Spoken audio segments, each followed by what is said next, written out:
The challenge with any game that's in a series is that there's some baggage and there's some work to do.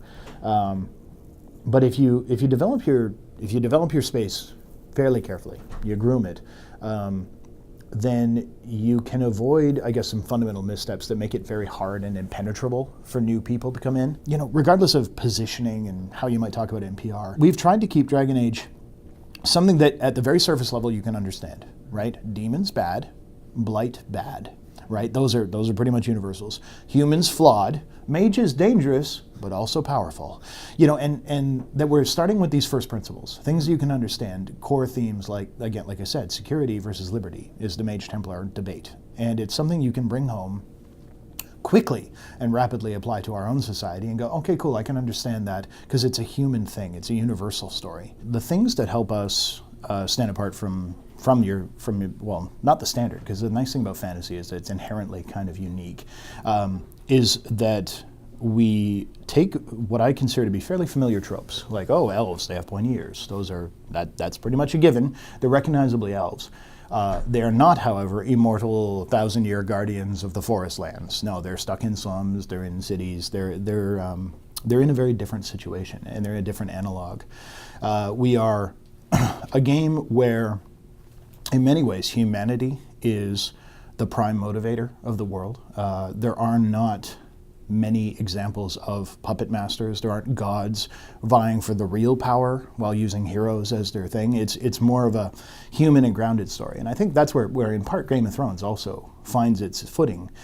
They do so in a context of very low magic, though. So in our case, it is to blend the struggles of, well, we have a world with high magic where there's remnants of very high magic left lying around, but we don't have an active god or any kind of like superpowered being that's struggling to control it. It's a very human story, but a human story with more fantastical elements. And then you mix with that things that help us stand out just by virtue of being purely unique. The Qunari, right? They're not quite religion of the Qun as the invasion force, right? Them as this pressure on the outside, disturbing the status quo, the tension between the mages and Templars, something we keep deliberately gray, because I think it's a very personal choice whether you sacrifice liberty for security, right? That's a pretty fundamental decision. And that's the kind of thing that skirting that line between a real story and grounded characters, but with fantastical elements that are quite obvious, lets us explore a space that isn't always covered. I think probably the thing that makes me most happy about Dragon Age is that we've kept a very strong commitment to the future. We have put in a vast amount of work trying to get our world lined up, building our lore, working with the novels, working with the comics, working with the anime to kind of support the themes that we want to explore in the future. That we have a plan, that we're going to execute on it, and we're going to continue to flesh out this world and make it bigger and bolder, so that as fans engage, as they dig through things we might have hinted at in a previous game, they recognize that the stuff coming up is actually there. That to me it's immensely rewarding as a creative effort. It's exhausting as well. We had to hire a crime reporter specifically just to do the work necessary to chronicle everything that we've developed. But by maintaining it, we make our jobs easier, we make the world more consistent, true, and robust, and we essentially can put our focus onto making fun gameplay, fun scenarios, tough dilemmas, big choices, without having to worry about all the paperwork of making the history still make sense, because we've already put the effort in to do that. My ideal is that it's something that could theoretically go on forever, that the conflicts are eternal. And we're in a pretty good place for that, right? The Darkspawn are always available as villains. We always have human greed and suffering and intolerance as major themes.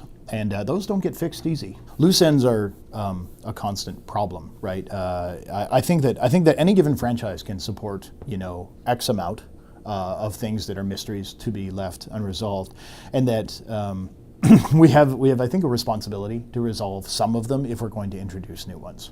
So I tend to look at it as you have to look at it as an evolving thing. It's like a plant you have to groom, a bonsai tree essentially, where I want to bring a branch over here, but I probably can't have branches to the right as well.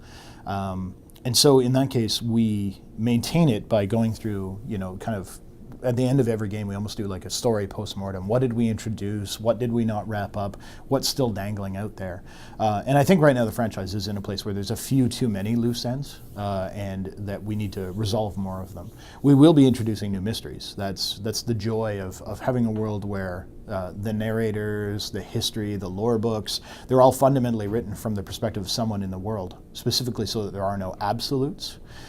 But while we can explore new stuff, I think that we have a resolution to say, well, so what is up with Red Lyrium? And that's the kind of thing that we want to bring to people's understanding, so that they can come along for the ride and enjoy it. So we have some stuff to pay forward, but we wrap up the old stuff as we go. And as long as you're cleaning up after yourself, it works out pretty well. Would you want to work on Dragon Age for the rest of your life? Does it just keep going on forever? Well, rest of my life is. I mean, I think there's a distinct pushback to a 90-year-old creative director. That's just waving your cane, getting kids off your virtual lawn, right? Wondering why things aren't like Second Life anymore. So I probably not quite that far out. Here's the thing. It's a organization that really supports the kind of storytelling we do, right? Pushing for dilemma, pushing for tough choices, and that kind of thing. It's got brand new tech. It's very shiny. There's possibilities we've only scratched the surface of. So there's a huge amount of potential. Lots of challenges. Keeps me very engaged, and the team is amazing. So certainly no plans to leave in the near future.